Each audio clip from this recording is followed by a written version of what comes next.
Basta de tonterías, está con nosotros Silvio Larragorri. Estimado Silvio, ¿cómo estás? Buenas noches. Hola Cachi, buenas noches, ¿cómo les va? Buenas noches para todos.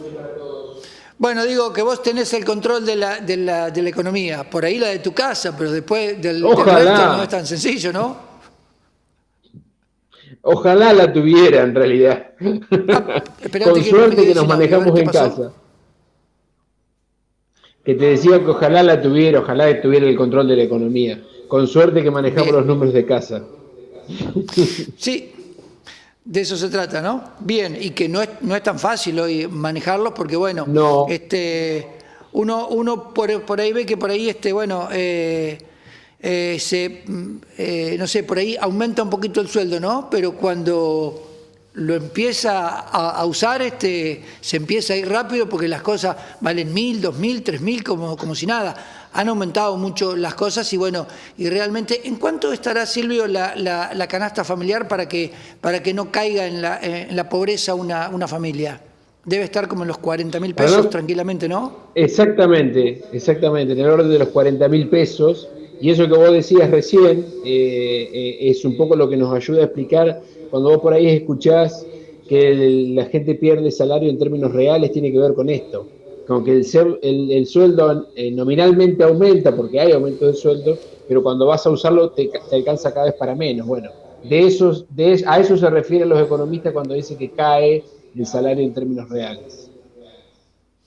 ¿Sabés qué? Me quedé con la figura o con los dichos de Alex Kovacevic, que estuvo el otro día hablando de historia y nos hablaba de la Segunda Guerra Mundial, de Alemania, donde decían que, bueno, que terminaron empapelando las casas con los billetes, ¿no es cierto?, con la plata, con el dinero, porque hacía falta una carretilla de dinero para ir a comprar 1 kilo de pan. Y bueno, eso es lo que un poco lo que a uno le asusta, ¿no? Porque cada vez las cosas tienen más números, es decir, cualquier cosa vale, como te decía, 1.000 pesos y parece como que realmente es el dinero que va perdiendo valor, ¿no? Definitivamente, y por eso a veces vos recién hacías alguna chanza respecto de este reloj inteligente o relojes inteligentes Sí. que Franco nos mostraba en su columna, y hablaba de 30.000 pesos que si vos lo comparás con las prestaciones que te da esa tecnología, seguramente no es Claro. mucho dinero, pero definitivamente son muy pocos los que tienen disponible ese dinero para acceder a ese producto en particular. Sí, además hay cosas que uno, qué sé yo, normalmente creía que estaban al alcance, pero decía, bueno, esto hoy vale 30.000 pesos, sí, es un sueldo, y resulta que, bueno, el sueldo creció, pero esas cosas pasaron a costar 60. Es una carrera Tal cual. complicada y yo iba con toda esta perorata a preguntarte qué pasará cuando no tenés la bola de cristal, pero ¿qué imaginás que va a pasar cuando pase la pandemia y haya que blanquear todo ese dinero que se fabricó para tratar de contener, para tratar de paliar la situación? Porque, bueno, como se dice vulgarmente, se le está dando a la maquinita, ¿no? Mira, previo a eso que vos decís, que es un poco la salida de la pandemia, que no va a ser de un día para el otro, definitivamente va a ser un proceso que va a llevar bastante tiempo, se va a dar algo que se está dando en estos días, que tiene que ver un poco con, bueno, no sé si el final, pero sí la conclusión de esa reestructuración de la deuda que nos tuvo tan atentos durante tanto tiempo, y que bueno, se empieza a dar, se empieza a materializar ahora. ¿A qué me refiero con materializar? Bueno, a emitir esa deuda nueva que viene a canjear la deuda que estaba defonteada.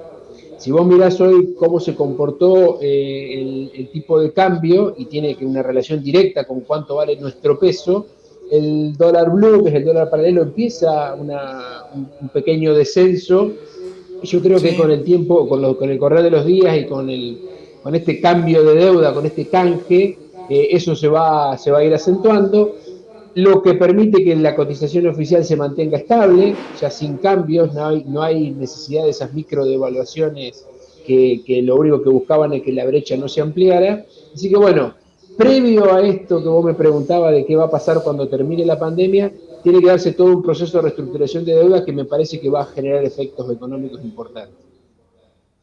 Bueno, siempre te pregunto en el ámbito local, bueno, por nuestro pago chico, ¿no? Por nuestro pueblo chico, que justamente vuelve esta noche.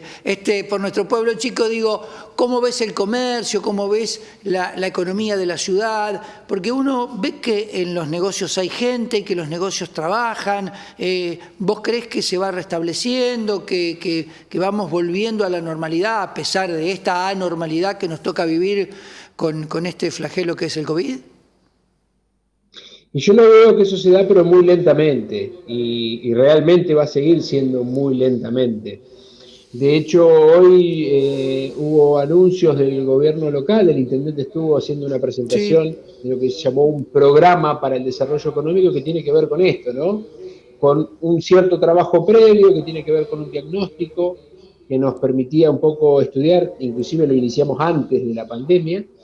Pero bueno, empezamos a sacar algunas conclusiones. Había, me parece a mí, dos temas que son centrales en Monte y que vienen desde hace muchísimos años, que uno es el déficit habitacional y por otro lado el déficit de generación de empleo.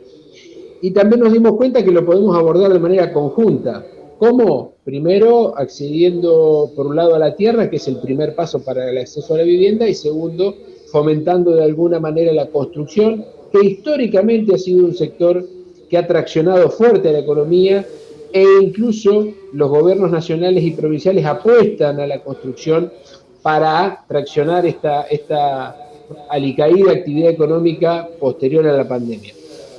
Eso conjuntamente con una idea clara de acercar un poco las partes del sector privado, del sector público, es lo que de alguna manera se presentó hoy como un programa, ¿sí? Ese es un programa.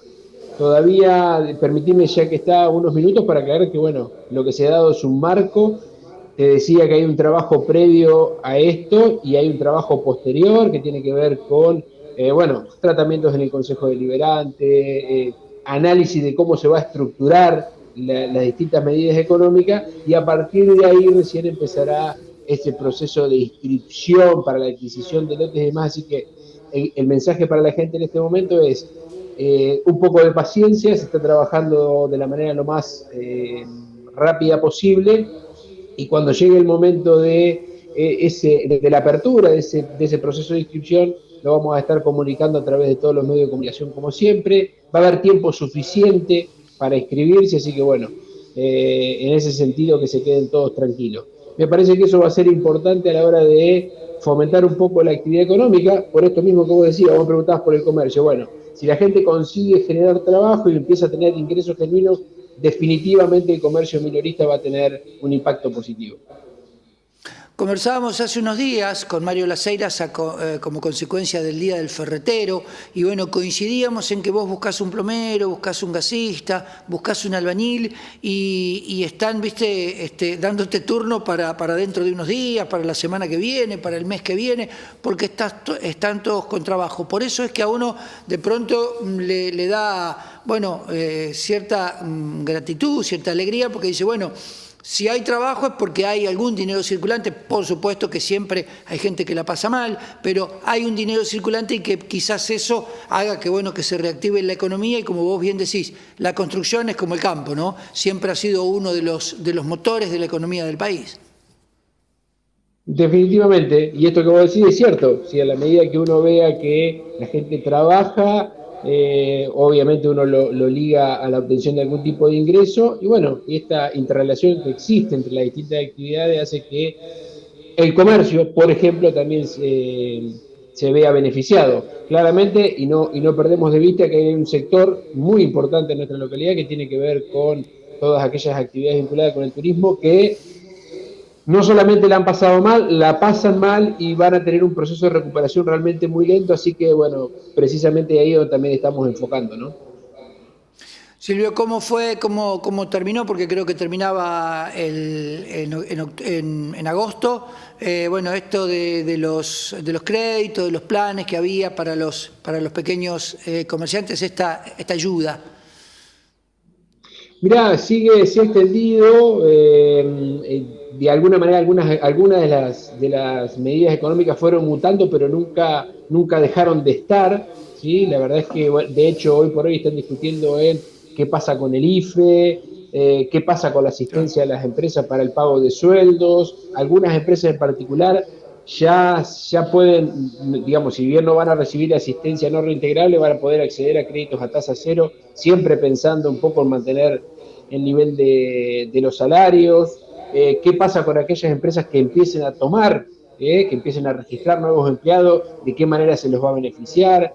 A eso hay que sumarle una ampliación de moratoria que ya hay y que tiene beneficios importantes y que, bueno, hasta el 31 de octubre va a haber tiempo para todo el mundo, empresas, monotributistas, autónomos, para todos, y la posibilidad de regularizar obligaciones tributarias vencidas e impagas hasta el 31 de julio de este año.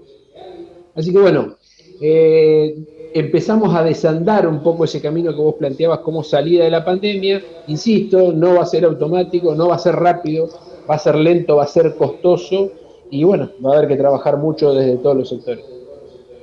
Sí, es verdad lo que decís de la quita de intereses o la baja de los aranceles, porque ¿qué debe ser una quita de intereses? Seguramente porque, bueno, me pasó, fui a consultar por una propiedad, el tema del ABL, y hablaban de una reducción del 50% si se pagaba, por supuesto, de contado. Creo que eso es muy valioso, ¿no?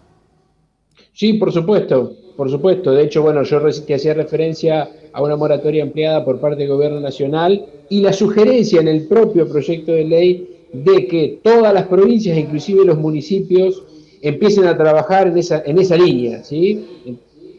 El municipio de Monte está en sintonía con eso. Estamos trabajando con un plan de facilidades de pago para deuda vencida, que seguramente le estaremos conociendo en los próximos meses. La idea es abarcar por lo menos los 2 últimos meses del año, siempre esperando también a esto que hablábamos recién, un poco de reactividad, de reactivar la actividad económica, ¿no? Hoy por ahí darle un periodo o un plan de pagos a una persona que todavía no pudo rehacer sus ingresos es un poco una medida medio inútil. Así que bueno, la idea es un poco esperar, quizás a que haya una cierta reactivación y entonces sí, ya a ver si podemos acompañar con algún plan de pagos como para facilitarle al vecino la posibilidad de estar siempre al día. Silvio, como siempre, muy completo tu informe, te agradecemos por este ratito, te dejamos que vayas a sentarte a la mesa y bueno, estaremos seguramente comunicándonos más adelante. Que bueno, que estén bien en familia allí y como decimos siempre que nos encontramos, a seguirnos cuidando, ¿no? A seguirnos cuidando como siempre y bueno, y todo lo contrario, muchísimas gracias a ustedes por el espacio, por acordarse de mí y bueno, un abrazo grande para todos. Silvio Ilarragorri, entonces, así pasaba por este ADN, que bueno, fue otro de los integrantes de Pueblo Chico, y quien dice que no puede